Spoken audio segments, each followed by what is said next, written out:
thought to yourself, what did Jesus really mean when he said, judge not? I have.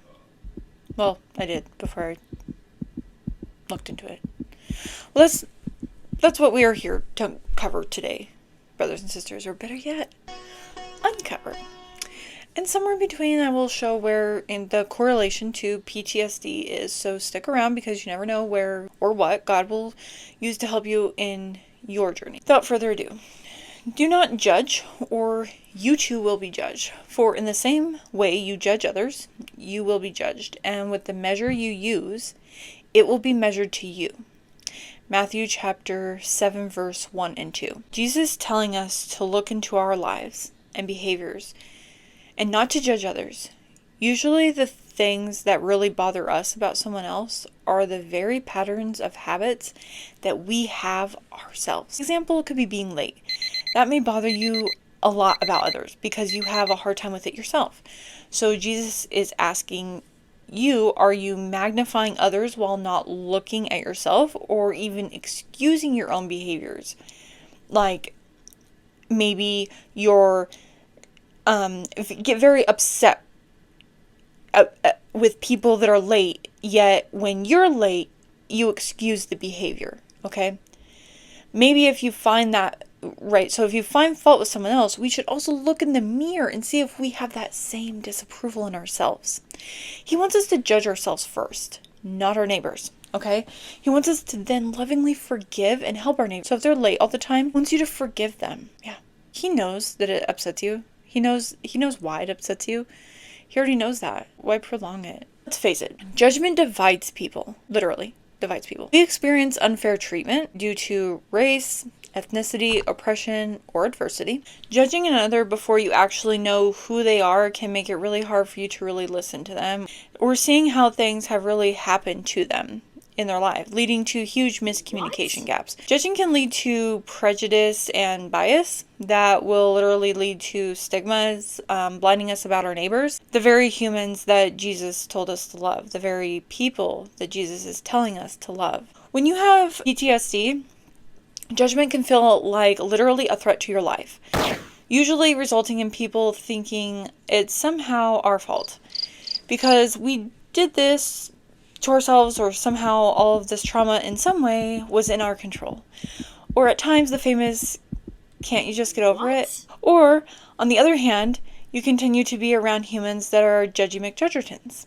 And it really will start to affect your mental health in the fact of indecisiveness or even decision paralysis. And at times, in the worst conditions, with individuals that will blame you on top of that for your brain just trying to protect you. Look, God made the amygdala to activate to respond accordingly, and it will do so. Where our control is how we respond.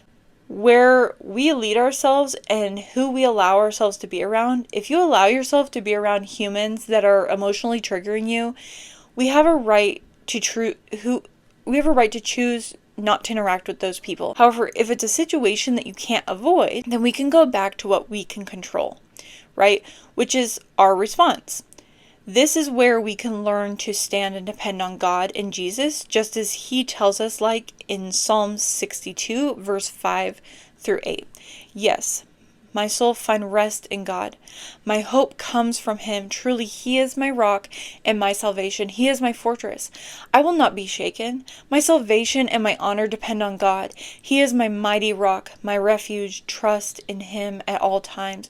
You people, pour out your hearts to him, for God is our refuge. Just how David was trusting in God then to take care of his tensions in times of anxiety and worry, we should trust in him now to do the same, to be the rock that he is, to be the salvation we know him to be the fortress, allowing it to change our outlook on a situation or even potentially the world, as well as not being imprisoned by our own resentment of others when they choose to do their actions. When we rest with God, and I mean really rest with him, I don't mean any fake following, I mean really resting with God, there is nothing to make us tremble, nothing to make us shudder, because his strength is what fortifies us. As we do this, it will help create less division in the world. It's changing. We need more unity. In this sense of helping each other, if we start applying Jesus' words, then we can actually start to be the change in the world we want to see.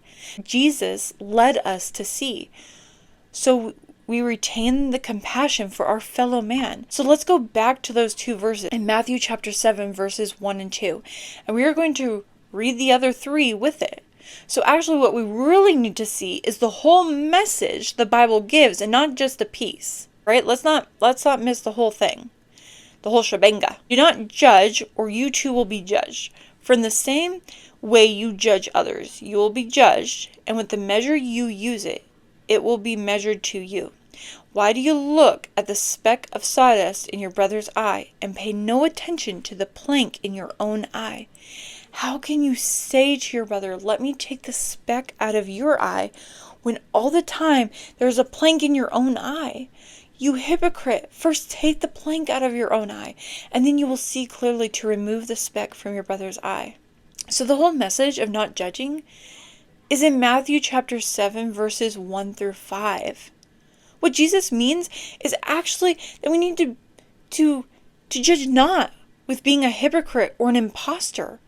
Because you judging shouldn't be tearing others down, right? We should essentially be building each other up. Not to be mistaken with failing to observe bad behaviors, but more for us to learn to discern that judging others based off, what we wear, shopping, shoes that you wear, makeup that you buy, your hair color, piercings, tattoos, weight, whether you're big or small, where someone goes to school, how different traditions in the home, how someone perceives our humanness makes us human.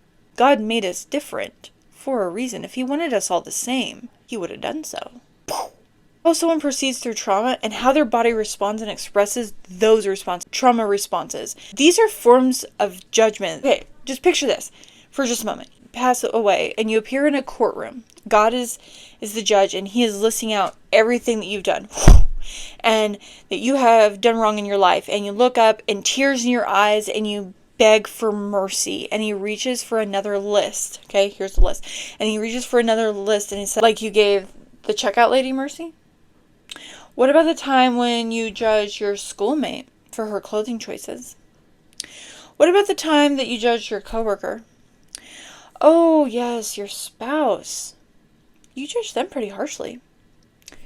And you look over at Jesus and he remains silent as you look at him with tear-filled, begging eyes. And he says to you, I told you that if you judge them, you would be judged as well with the same harshness. I told you that if it could divide, I showed that to you. Don't you remember in the book of Luke, chapter 6, verses 37 and 38, you just kind of sit there for a moment and you try and race your mind and know your mind already. He's going to know that you can't pick up that verse. He's going to know that you don't know it. He's going to know while you scramble in your mind. He's going to know already that you don't know. There is a difference in wrong behavior and a difference in judging someone based on personal opinion. And we must use our God-given self-control to not do that anymore. And you beg on your knees. And he looks at our Heavenly Father and says, look, I understand what this one has done, but this one is mine and believes in me. Remember these? And holds out his hands to reveal his scars, maybe even bares his chest to show that the scars are real, not because God needs the reminder, but we do. And then God says, okay, son. Jesus grabs your hand and says, come on, I want to show you something. And when you walk in, you start seeing all the people you judged and decided don't belong in heaven. And as you come to a huge realization, he looks at you and says, see, it was never up to you or anyone else. Everyone's salvation rested in me, Jesus, the Messiah. And just like that, you wake up from a nap. The truth of the matter is that our salvation doesn't rest in anyone's hands. It only rests in God the Father's and Jesus Christ's hands. And from where I'm sitting and all the judging McJudgertons out there, that is a great place for it. Okay? Do not judge and you will not be judged. Do not condemn and you will not be condemned. Forgive and you will be forgiven. Give and it will be given to you. a good measure, pressed down, shaken together, and running over, will be poured into your lap. For with the measure you use, it will be measured to you. Luke chapter 6, verses 37 and 38. Meaning when we choose to use compassion and forgiveness, it shows that we understand and have received God's forgiveness. Jesus in this case shows an example of calculating grain to show the whole quantity if we condemn rather than showing compassion. And we too can receive condemnation. How much, I don't know. However, if we love others and not judge them, it can actually turn into a very understanding world. We went over a few key Bible verses on judgment, what they mean, how it's important to have the whole message practiced, and that it's also a mainstream topical shallow judgment, not a toxic behavior judgment, and learning to discern between the two. We also know that loving one another is a key thing. I would like to hear your thoughts and comments. Remember, I read all my comments. And subscribe, hit the bell, like the video, share it if you feel the urge, so you can have more encouraging content from Jam. Thanks, brothers and sisters. See you next time.